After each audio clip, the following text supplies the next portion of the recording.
სემინარი საუბრები ლიტერატურასა და ხელოვნებაზე, რომლის ფარგლებშიც საჯარო ლექციას გაუძღობა ჩვენი უნივერსიტეტის ლექტორი ბატონი ლადო მინაშვილი, ხოლო საჯარო ლექციის თემა იქნება ბუნების გრძნობისა და ბუნების გაგების საკითხი ვაჟა-ფშაველას შემოქმედებაში. Ახლა გვინდა აღვნიშნოთ, რომ ეს დღევანდელი შეხვედრა არის სიმბოლური, ვინაიდან წელს 2025 წელს შესრულდა 110 წელი ვაჟა-ფშაველას გარდაცვალებიდან და ასევე მეორე სიმბოლური ნიშანი დეტალია ის, რომ ვაჟა-ფშაველა სწორედ ამ კეთილებში გარდაიცვალა 110 წლის წინ, როგორც აღვნიშნეთ. ახლა კი გთხოვთ ფეხზე ადგომით მოვუსმინოთ სტუდენტური ჰიმნს გაუდეამოს.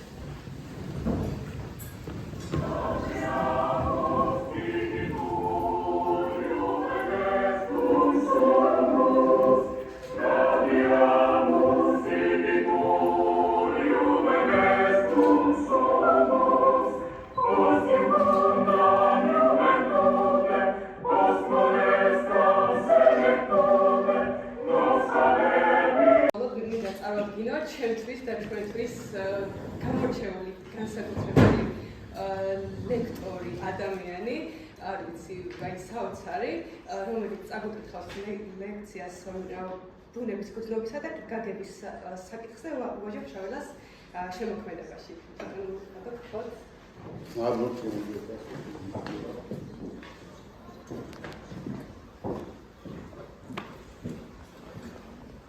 ბევრი საქმელი წამართვეს ჩემმა უმცროსმა მეგობრებმა იმარლოვა მათ. დიახ, საგანგებოდ შევიძიეთ დღევანდელი დღის ძირითადი თემა. მე მხოლოდ იმას დავამატებ, რომ ბუნების გრძნობა და ბუნების გაგების საკითხი ერთი შეიძლება ითქვას ყველაზე მნიშვნელოვანი პრობლემა ვაჟა-ფშაველას შემოქმედებაში, რომელიც როგორც ითვლება დღესაც კი გარკვეულ ცხოველ ინტერესს იწვევს შემოქმედებასებო და რა შემეძლება მე, რა თქმა უნდა, მე არ ვიქნები ორიგინალური, მე ჩემს დიდ მასწავლებლებს ვეყრდნობი და ასე იქნები თქვენს მომავალში და სხვა. ერთიც მინდა მოგახსენოთ, რომ ბევრ რამეს დავსწრებივად უნივერსიტეტში, ყოველთვის იყო ან წერალთა წრე იყო, ან სამეცნიერო წრე, სტუდენტთა სამეცნიერო წრეები, გაჩაღებული მუშაობა და მე ბედნიერებად ძალიან სიამოვნებს, რომ ეს არაჩვეულებრივი ტრადიცია გრძელდება და რა ლამაზად გრძელდება. მაპატიეთ, რომ ახამდე ვერ შემოვედი თქვენს ღონისძიებებზე, ხან ლექცია დამემთხვა, ხან რაღაცა, მაგრამ ყველაფრის საქმის კურსში იცოდეთ, რომ ვარ მეც ვარ, რა თქმა უნდა, ვარ. სხვა დროის თვალსაზრისით გავაფრთხილო უნდა ჩემი უმცროსი მეგობრები, რომ თუ გადავაჭარბე ძალიან დროს, პიჯაკზე ჩამოვიდეთ, რომ მანიშნოთ რაღაცნაირად, ან წითელი ამინთონ და სხვა. ვეცდები ყოველ შემთხვევაში. შემოძებათ საფენაში. მაშინდენად მნიშვნელოვანია ვაჟას მიერ განსახიერებული ბუნება, რომ ჩვენმა მკვლევარებმა ჩათვალეს, რომ ასე ადვილად მასზე გვერდისავლა შეუძლებელია, რომ ეს ვაჟას ახირება კი არ არის უბრალოდ ბუნებისადმი ასეთი ინტერესი, არამედ აქ ვაჟა-ფშაველას თვალსაზრისია გატარებული. აქ უბრალოდ გრძნობასთან კი არა გვაქვს საქმეო, არამედ გვაქვსო ბუნების გაგებასთან საქმეო. მაშინ განარჩევთ არა, ერთია გრძნობა ეს არის უშუალო მიმართება, არა? მოვლენებისადმი, სამყაროსადმი. რაც შეეხება გაგებას, გაგება გულისხმობს შეგნებულ მიმართებას, შემოძებასებო, სისტემური ფორმა რომ აქვს, აი ასეთ მიმართებას და აი ეძებენ ვაჟას შემოქმედებაში, აი ასეთ მიმართებას ბუნებისადმი. და აი ამ გზაზე ითქვა ასეთი რამ შემომაგებული. გამოითქვა ასეთი აზრი, რომ ვაჟა-ფშაველა არის ანთეისტი წერა, ანთეისტი. ვაჟას ანთეისტობაზე ძალიან ბევრი საუბრობს. არ დარჩენილა თითქმის ყველანი, რომელსაც ვთქვათ ეს არ გაემეორებინოს, თუ შეიძლება ითქვას. საგანგებოდ ვაჟას პანთეისტობაზე მსჯელობს დიდი ქართველი მეცნიერი ფილოსოფოსი სერგი დანელია, შემოძირფასებოდა, სხვები და სხვები.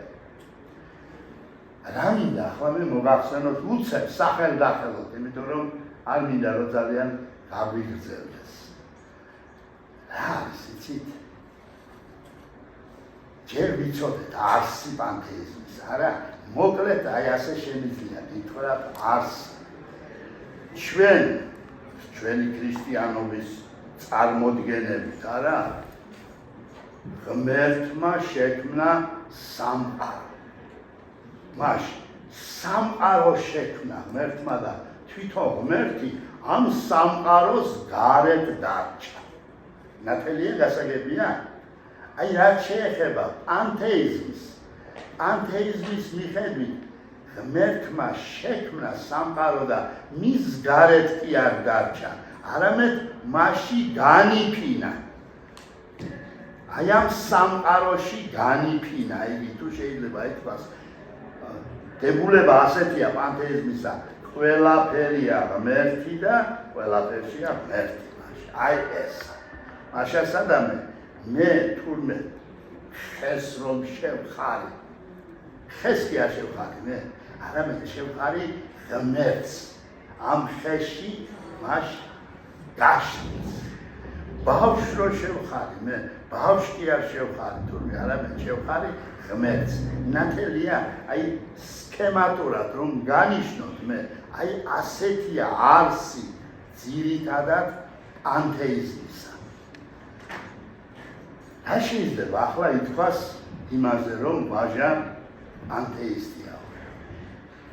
ის ვინც შემოძვირფასებო ფიქრობს, რომ ვაჟა პანთეისტია, მან უსათუოდ უნდა დაგვიმტკიცოს ჩვენ, რომ ვაჟა-ფშაველასთვის ბუნებას, ბუნების წარმონაქმნეს ცხოველებს, ფრინველებს კი არა აქვს მნიშვნელობა, არამედ მათში მოაზრებულ ღმერთს, რომ ვაჟა ღმერთს შეხარის მათში და არა საკუთრივ მათ. ასეთი რამის მტკიცება სრულიად შეუძლებელია. უბრალოდ მე ერთს გაგახსენებთ მარტო, ახსოვთ ვაჟას ტრიკონები. ტას ვიყავ, მწვერვალზე ვიდე, თვალწინ მეფინა ქვეყანა, გულზედ მესვენა მზე მთვარე, ლაპარაკობდი ღმერთთან.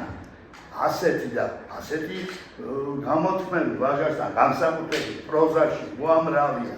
მაშინ გასაგებია, რომ ვაჟა-ფშაველა ღმერთს ბუნებაში განფენილად კი არ მოიაზრებს, არამედ ისე როგორც ჩვენ ქრისტიანები მოიაზრებს ასე ბუნებას, ღმერთს სამყაროს გარეშე. ღმერთმა შექმნა სამყარო და სამყარო უკვე თავისი დამოუკიდებელი თავისთავადი არსებობა აქვს და მეორეც ის ვინც ფიქრობს, რომ ვაჟა-ფშაველა არის პანთეისტი, მან უსათუოდ უნდა დაამტკიცოს, რომ ზნეობრივ პრობლემებს, ეთიკურ პრობლემებს არავითარი მნიშვნელობა ბუნების ისა ვაჟას მიმართ არ აქვს, ვაჟას შემოქმედებაში არ აქვს. რატომ იცით?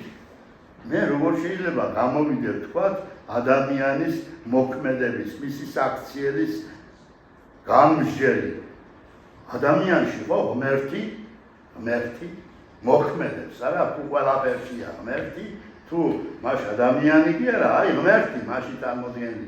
ასე რომ ვინ დაასაბუთებს იმას შემოძვირფასებო, რომ ალუდა კეთელაურის, სტუმარ მასპინძელის, ველის ჭამელის, ბახტრიონის და სხვათა ავტორს ეთიკური პრობლემატიკა არ სწორედ ეთიკურია, თავარი არსებითი ვაჟა-ფშაველასთვის და ასია იგი არა მარტო ამ უბწყინვალეს პოემებში, ასია ვაჟას მოთხრობებში, ასია ვაჟას მას ლირიკულ ლექსებში და ასე შემდეგ და ასე შემდეგ. ახლა ასე წარიმართა ჩემო კარგებო, მსჯელობა რომ არაო, ეს კი არაო, ახლა ასე მეცნიერულადო კი არაო, პანთეისტიაო ვაჟაო, პანთეისტია, აი პოეტურადობა. ახლა პოეტურად თუ პანთეისტია, მაშინ აბსოლუტურად ყველა პანთეისტები ყოფილან წერლები ვერ ნახავთ თქვენ ვერცერთ წერას, რომელთანაც ბუნება გასულიერებული, ადამიანურებული არ იყოს და მაშინ ყველა პანთეისტი ყოფილა. ესე იგი აზრს კარგავს თავისთავად ეს ცნება და აი მეთქი საიდან წამოვიდა ჩემო ძვირფასებო გაგება პანთეიზმის შესახებ. ითქვა და აი ახლა სტუმი ჩახედავ თქვენ წიგნებს, იმ წუთში შეხვდება თქვენ რომ აი ვაჟა ასულიერებს ბუნებას, ასულიერებს. ყველგან წერია ეს ფრაზა. ვაჟა ბუნებას ასულიერებს. ესე იგიო, ვაჟა არისო ანიმისტიო. ანიმო სულს ნიშნავს, ჩემო ძვირფასებო და ანიმისტი ნიშნავს მაშინ მას ვინც ყველაფერს ასულიერებს, არა? და უბრალოდ ანიმისტი კი არ არისო, ვაჟაო, არამედ ვაჟა არისო ანთროპომორფისტიო. ესე იგი, უბრალოდ კი არ ასულიერებსო, არამედ ადამიანურებს ბუნებასო. ისე რომ კითხოს კაცმა და ბევრსაც რომ კითხოს კაცმა, არ ვიცი მე, ბალახს გასულიერება შეიძლება ქონდეს, რა თქმა უნდა, გასულიერება ნიშნავს ადამიანურებას. ბუნებრივია და რა თქმა უნდა, ანთროპომორფიზმს ნიშნავს თუ ეს ასია მაშ და აქედან ჩემო ძვირფასებო ერთი ნაბიჯი იყო იქამდე რომ ითქვა რომ ვაჟა არის წარმართი. ვაჟა არის წარმართი.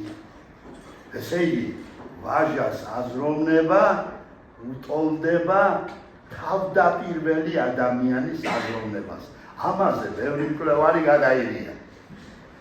განსაკუთრებით იმ მთის კუთხეების მკვლევარები გაგვინაწყენდნენ ჩვენ რომ ჩათვალეს რომ ძალიან დიდი შეურაცხყოფა მიანიჭეს ვაჟას რომ ვაჟა თუნდაც ველური ყოფილა. მეცი ყურადღება ის ვინც ბრძანა ჩემო კარგებო რომ ვაჟაო წარმართიაო ამ კაცს გამორჩევით უყვარს ვაჟა ფშავა და სხვათა შორის. ლაპარაკი არის ისევ იმ სერგი დანელიაზე შესანიშნავ მკვლევარზე, დიდ ფილოსოფოსზე, ჩვენი უნივერსიტეტის პროფესორი ბრძანდებოდა იქ იმაში. მიაცით ყურადღება და გთხოვთ, იმიტომ რომ სამწუხაროდ ზოგმა ახლაც ასე გაიგო, ასე ესმის სამწუხაროდ.